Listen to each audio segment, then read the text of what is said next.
Good day mga lods, Gilas Pilipinas di umano'y bistado na ng New Zealand. At atin din pag-usapan mga lods ang most requested Gilas Pilipinas player na gustong mapasama sa pool. Ito ngayon mga lods ang ating pag-uusapan sa video natin ito. Ngunit kung bago ka pa lang sa aking munting YouTube channel, humingi po ako ng like, share at subscribe. Maraming salamat. So lalaban nga ang Gilas Pilipinas sa Chinese Taipei at New Zealand para sa FIBA Asia Cup Qualifiers 2025. Pero bago nga ito mangyari mga lods, ang Gilas Pilipinas kasama nga itong si Coach Tim Con ay humarap muna sa Doha, Qatar para sa isang friendly game.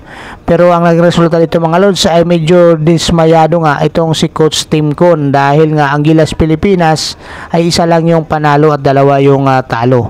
So nanalo tayo sa Qatar 71-74. Ngunit mga lods, natalo naman tayo sa bansang Lebanon 75-54. Maging sa bansang Egypt ay natalo din tayo 86-55.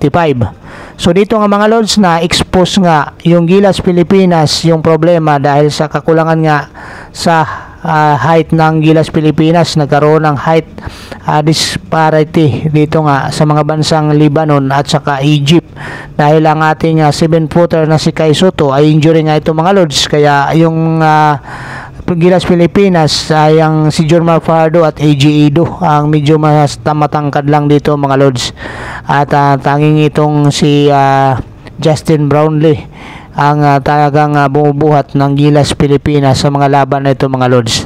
At ito nga naging MVP nga itong si Justin Brownlee dito sa Doha, Qatar.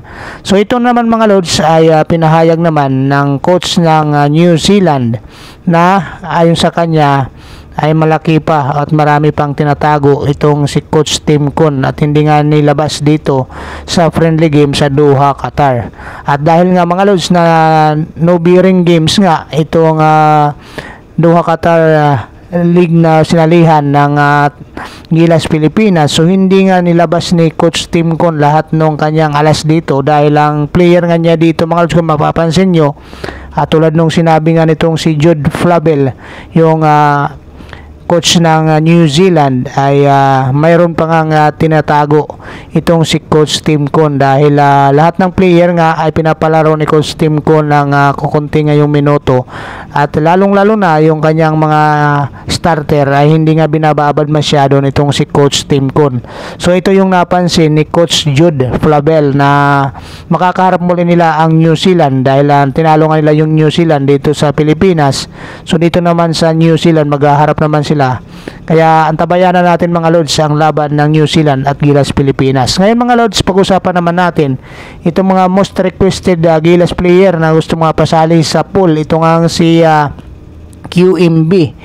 Ito nga sabi nga dito ni Coach Tim Con, if is the eligible, Brown will certainly be considered. So itong si QMB naman mga lods ay 6'10" ang height nito, at kung sabi pa nga dito sa mga report mga lods ay eligible nga ito maging local player ng Gilas Pilipinas. So good news nga ito kung mapapasali ito. Imagine may Kai Soto ka na, may QMB, may AJ Ido at may Jormar Fajardo. So medyo palaban na tayo sa mga kalaban natin sa ibang bansa mga lods. At pangalawa dito mga lods, sa most requested ay itong si Jordan Hiddink. So sa pagpasok niya sa PBE dito sa Converge Fiber Rexers nga mga lods, ang inaasahan nga nito na mapadali yung paglaro nitong si Jordan Hiddink dito nga sa Gilas Pilipinas. So ito yung mga lods, si Jordan Hiddink na kinakailangan natin sa ating Gilas Pilipinas, yung shooter. So alam naman natin si Jordan Hiddink nga mga lods, itong masasabi natin na bihira nga sumablay ito, kaya ito si Jordan Hiddink ay hindi naman may kakaila na most requested ito ng ibang ng ating mga Filipino fans na maging kasama sa Gilas pool. At ang nagtap nga dito mga lods ay itong si Renz Abando.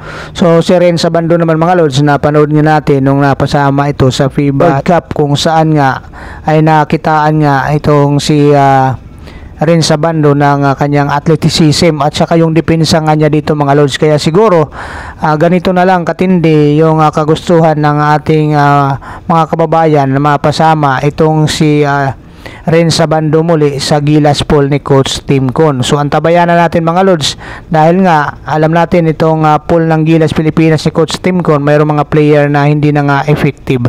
So comment nyo lang dyan sa baba mga lods ang iyong mga komento at suggestion. Maraming salamat. God bless you all.